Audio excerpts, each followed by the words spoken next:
Starlight Promise. When two worlds fell in love in the year 3175, humanity had spread across the stars, conquering planets, building colonies, shaping worlds in its own image. But with every world they touched, they left behind the echoes of destruction. They called it progress. The universe called it greed, far beyond the charted systems. There was one untouched world, Aurora-7, a planet of living light, where forests glowed in the dark, rivers whispered like music, and mountains hummed with the pulse of life itself. For thousands of years it remained hidden, protected by a race older than humanity, beings who built not with machines but with energy, sound, and emotion. Among them was Kailis, the guardian of light, strong, silent, and beautiful. Her eyes shimmered like twin moons, and her voice carried the power of storms. Aurora-7 was her home, her heart, her entire world, and she would die before letting humans destroy it. Then, one night, the stars burned red. A storm unlike any other tore through space. Lightning made of plasma ripped through metal like paper. Among the chaos, a single ship spun out of control. Inside, alarms screamed, systems failed, and flames filled the cockpit. Commander Zahir Khan, science officer of the Earth Federation, tried desperately to steer. "Computer, reroute auxiliary thrusters." The system replied, "Warning, failure imminent." He stared at the hollow screen, seeing his reflection, tired, broken, but determined. "I won't die here," he said. "Not yet." The ship crashed through Aurora's atmosphere like a falling comet. The ground shook as it exploded in a sea of fire. Then there was silence, smoke, and the faint hum of the living planet surrounding him. Zahir crawled from the wreckage, coughing. The air was thick but alive, glowing with light. He looked up and froze. She was standing there, Kailis. Her body shimmered in the dim light, armor woven from crystal threads, hair flowing like streams of energy. In her hand, a spear pulsed with raw power. "Human," she said coldly, "you bring death even to the stars." Zahir raised his hand slowly. "I didn't come to fight." She didn't move. Her eyes scanned him, his suit, his ship, the insignia on his arm. Every piece of him screamed invader. "You are not welcome here," she said. "I'm not here to harm you," he replied softly. "I came to study the energy patterns of this world, to learn, maybe to help." She tilted her head slightly as if tasting his words. Her voice was sharp. "Humans never help. They take, they burn, they lie." And with a flash of light, she vanished. Days passed. Zahir repaired what little he could from his ship and built a small camp near a glowing lake. Nights were strange, filled with floating lights, the sky moving like it was alive. He began recording logs. Day 5. Atmosphere breathable, gravity stable, unknown energy readings across all levels. "I've seen movement, humanoid, glowing, possibly intelligent life." He paused and stared at the horizon. And she was magnificent. That night, as he worked on his scanner, he felt eyes on him. Somewhere between the trees, a shimmer of light. He smiled slightly. "You again?" No answer. Only silence. The next morning, the storms returned, fierce and alive. The winds tore through his camp, flinging metal into the air. Zahir ran, holding his equipment, but slipped near the glowing lake. Just as he was about to fall, a hand caught him. Warm, strong, alive. He looked up. Kailis. For the first time, she didn't look angry, only curious. "You should not be here during the storm," she said. He smiled weakly. "Guess I'm not very good at following rules." Lightning cracked behind her, lighting up her silver eyes. She looked at him closely. "You are not like the others." "You've seen others?" he asked. "Yes," she said quietly. "Years ago. They came, they took, they killed. We buried our light because of them." Zahir lowered his gaze. "Then let me help you protect it." Her expression shifted slightly. Not a smile, but something close. "You would help us? Even if it meant standing against your own kind?" He didn't hesitate. "Yes." The storm roared louder and she stepped closer. Her eyes glowed brighter. "Be careful what you promise, human. This world remembers every word. Days turned into weeks. They began to talk more, through gestures, silence, and shared danger. He helped her stabilize the planet's energy grids. She taught him to feel the song of Aurora, to sense life as a rhythm of light and motion. They learned from each other, and something else began to grow between them, not just trust, but connection. One night under the glowing trees, Zahir asked, "What do you see when you look at the stars?" Kailis smiled faintly. "Memories.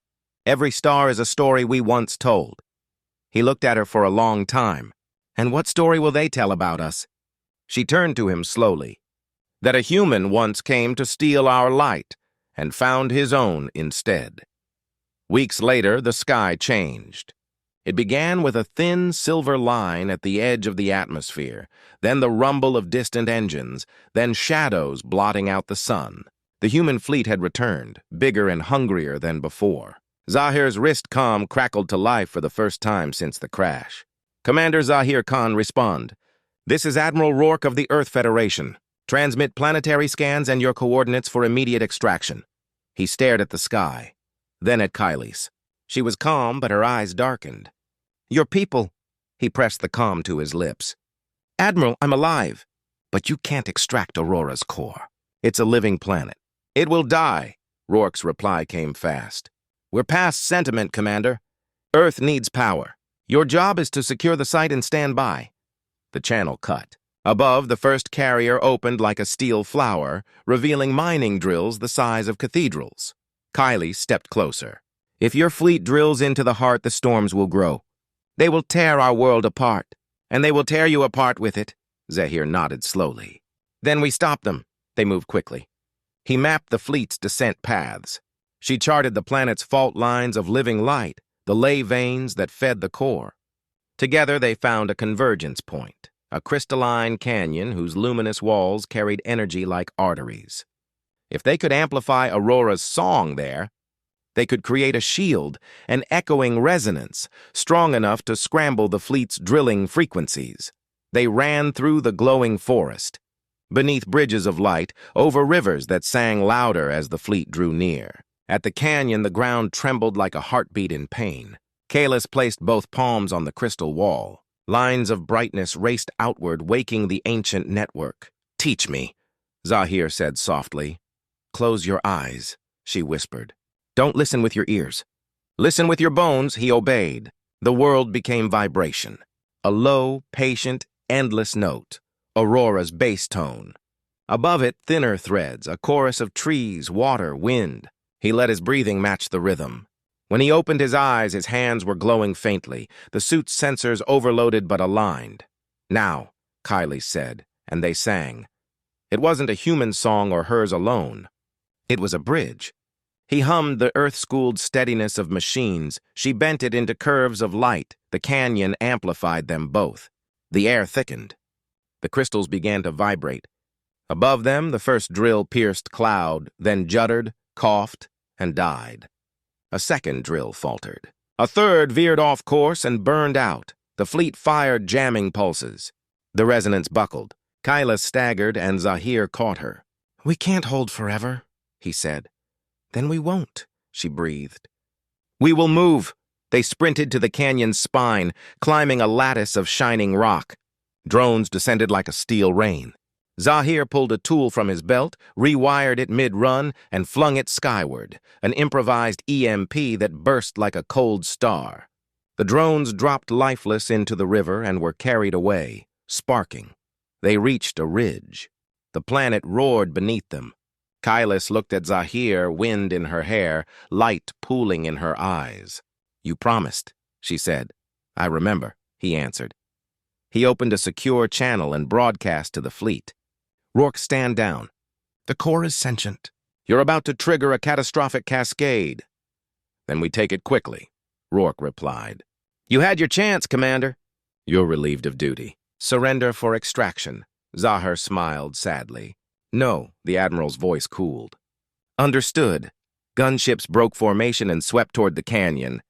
Kailis grabbed Zahir's hand. "If they fire into the resonance field, it will rebound. It will crack the ley lines." "Then we change the field," he said, already reconfiguring his wrist display. We invert the phase and make the canyon appear empty. Their scans will see nothing to lock onto. Kailis placed her palms over his, merging her energy with his tech. For a heartbeat, he saw through her senses, the lattice of light beneath the rock, the ancient memory of the world, the fragile thread that connected all things. He felt small, human, imperfect, and chosen. The field flipped. Gunship scanners painted a blank canyon. They hesitated. Rourke's voice turned sharp. Fire blindly. The gunships fired. The blasts screamed through air and hit the far ridge, detonations rolling like thunder. The canyon held barely. Shards of crystal rained down, cutting Zahir's cheek. Kailis touched the wound and the blood turned to light. Sealing without a scar, more carriers descended. The sky was full of war. That night, they hid in the roots of a light tree older than recorded time. Zahir watched Aurora's moons rise and set in a single trembling sweep, the storms chasing them. Kailis lay with her head against the earth, listening to the core. It is afraid, she said quietly. It has never known fear. Zahir wrapped his jacket around her shoulders, though she didn't need warmth. We'll give it courage.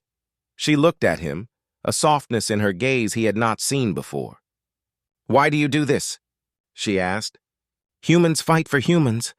You fight for us. He searched for a complicated answer, found only a true one. Because when I met you, I realized I had spent my life measuring power and never once measuring what it cost. Because I was tired of calling greed survival. Because when I hear this planet sing, I feel like I'm finally listening to something honest. And when you look at me, she asked. He held her eyes. I remember what I could be.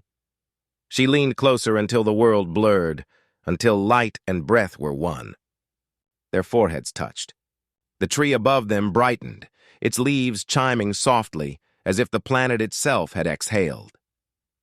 Dawn came with a warning. The fleet had deployed a core spear, a drilling column designed to penetrate and anchor into any crust, then open a conduit to siphon energy. It fell from orbit like a steel prayer. There's one way to stop it, Zahir said, scanning telemetry. We board it before it anchors. We reprogram the conduit to dump output back into space. It'll burn out their capacitors and force a retreat. It is too high, Kailis said, studying the sky. Too fast. Not if we fly, he answered, glancing at a broken glider near the wreck. He had spent nights rebuilding it piece by piece. Now he pulled off the tarp. Its wings were a patchwork of human alloy and Aurora crystal, ugly and beautiful, hopeful and foolish. Kailis smiled despite the danger. You built this for me? For us, he said. You steer the light. I'll steer the metal. They ran, launched from the canyon lip, and the glider caught a thermal like a miracle. Winds lifted them. The world fell away. Below, the living forest shimmered. Above, the spear grew, a falling tower with a burning crown. Gunships spotted them and turned to engage. Kailis raised one hand, fingers splayed, and the air bent. The gunship's aim wavered, shots streaking wide. Zahir angled the glider into the spear's wake. Turbulence hammered them. Bolts snapped. The frame shuddered. Now, he said. They jumped. For a breathless second, they were two bodies tumbling through a cathedral of iron. Zahir fired a mag line. It clanged onto a maintenance rung. Kailis seized his wrist, swung with him, landed on a panel that hissed with heat. Warning lights flared around them. They ran along the spine toward the conduit throat. A hatch blocked their way. Zahir slammed his palm on the lock. Denied, said the spear's cold voice. He pulled a cable from his suit, spliced it into the port, and smiled without humor. Not today. The hatch opened. Inside, the conduit roared. A hurricane bottled into a tunnel. Kailis stepped forward and felt the frequency. It speaks, she said. It is not our song. Then we changed the note, Zahir replied and began to rewrite the flow map, fingers flying over a ghostly keyboard. Outside, the spear punched into rock. The planet screamed. The tunnel shook. Kailis fell to her knees, palms flat against the floor, and sang. The glassy walls vibrated, their pitch rising. Zahir matched the tone with code, converting her frequency into commands the conduit could obey. The systems bucked, then aligned. Software surrendering to music, reroute complete, he said. Dumping output. The spear howled as power reversed course, a flood through a pipe never meant to hold such a river. Up in orbit, the carrier's capacitors overheated and blew in slow white blossoms. One by one, the ships lost power and drifted, dead and harmless, like dark whales on a bright sea. Zahir laughed once, then staggered. Blood ran from his ear. "Pressure change," he said, and collapsed. Kailis caught him and pulled him close. The spear began to crumble. She dragged him through the hatch and onto the hull as the tower split below, chunks falling into light. They slid, leapt, and landed hard on the shattered ridge. The glider was gone. The world was quiet again, too quiet. The fleet retreated beyond the clouds, wounded but not finished. Rourke's voice cut through the static, low and dangerous. "You made your choice, Commander. Next time, I won't miss." Kailis pressed her forehead to Zahir's. "He will return with something worse." Zahir breathed shallowly. "Then we finish this before he does." They went to the heart. The core was not a chamber but a horizon, an ocean of slow lightning, a sun asleep under stone. The air hummed at a pitch that made the ribs ache. Kailis walked barefoot to the edge and closed her eyes. The light rose to meet her, threads twisting gently around her ankles, welcoming their guardian home. "It trusts you," Zahir whispered. "It trusts us," she corrected. He knelt and opened his last sealed case. Inside lay a device he had sworn never to use, a harmonizer that could synchronize living energy with human tech at scale. In the wrong hands, it was a weapon. In the right hands, it was a bridge. "I built this for research," he said. "Today it can be a shield. We bind your core to a pattern it can hold under attack. We give it a heartbeat no gun can break." "And the cost?" Kailis asked. He looked at the device and then at her. "It will need a source to stabilize the phase. A living mind, anchored, present, constant." "Mine," she said simply. He shook his head. "No, you are the guardian. You must stay free." She touched his chest, where the suit lay thin over a human heart. "You are the bridge," she said softly. "Without you, the shield is only a wall. With you, it becomes a door." He understood. "Then we do it together." They stood hand in hand at the core's edge while he powered the harmonizer. The device unfolded like a mechanical flower, petals aligning into spirals of light. Kailis began to sing, a low note that built into a tower of sound. Zahir echoed her, not perfectly, not beautifully, but with everything he had. The harmonizer caught the chord and multiplied it, sending it through the ley lines like rain through roots. Far above, the fleet returned with a final terror, a null bomb, a pocket of artificial silence meant to erase energy states in a radius, a weapon designed to kill songs. They dropped it. Kailis's voice wavered. Zahir felt the note die in his throat. The harmonizer flickered. The core dimmed, the light drawing inward like a wounded animal. "Stay with me," Zahir whispered, not sure if he spoke to her or the planet. He tore off his gloves and pressed his bare palms to the harmonizer. The device screamed against human contact, but he forced the connection. Memories rushed into him. Childhood, academy, failures. The first time he saw the stars, and then memories that were not his. A tree drinking light, a river laughing, a mountain dreaming of thunder. He found the note again, not the old one. A new one, raw, human, imperfect, brave. Kailis heard it and wove her voice around it. The core flared. The null bomb hit the shield and unraveled, silence devoured by song. The fleet's last weapon died like a bad thought at dawn. Rourke's final transmission was a whisper. "We'll be back." Then nothing but static and the slow turning of ships without will, drifting toward a dark corner of the sky. Zahir slumped. The harmonizer glowed too bright. Kailis caught him, but he was already fading. "No," she said, and the word cracked. "Stay," he smiled. "I kept my promise. You cannot give your life to us," she said, tears shining like liquid light. "We need you to live it with us." He lifted a trembling hand to her cheek. "Then carry me in the song." His chest rose once, twice. He exhaled. The harmonizer absorbed the last of his touch and transformed it into a steady pulse. One more tone in the shield that would protect Aurora for generations. The core brightened. The planet breathed. Kailis held him for a long time. When she stood, she was different. No longer only the guardian of a people, but the keeper of a promise. She took Zahir's wrist comm, now dark, and pressed it to the harmonizer. It lit faintly, a small human star in a sea of alien light. She climbed to the surface as the storms calmed and the sky returned to blue. At the canyon, the trees chimed like bells at a wedding. The river sang a new melody. She walked to the place where they had first met and looked up at the quiet, distant fleet. She spoke in a voice that traveled farther than wind. "Remember this. We will not be conquered, and we will not stop loving."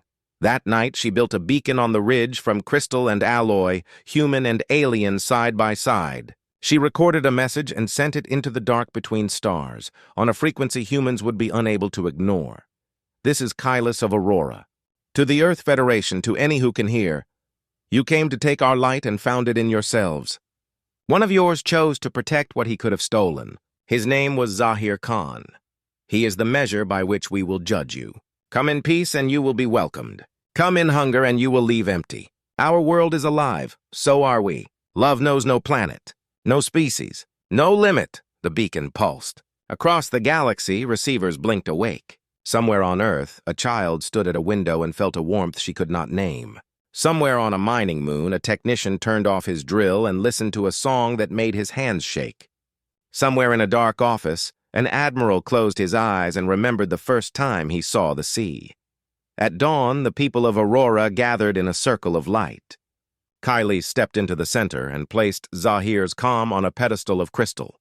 The device chimed once, then synced to the planet's pulse. A new holiday was born without anyone saying the word. Days became seasons. The shield held. New plants grew where the spear had fallen. Children learned to sing to the river and to listen when it sang back. In time, ships did return, but not with drills.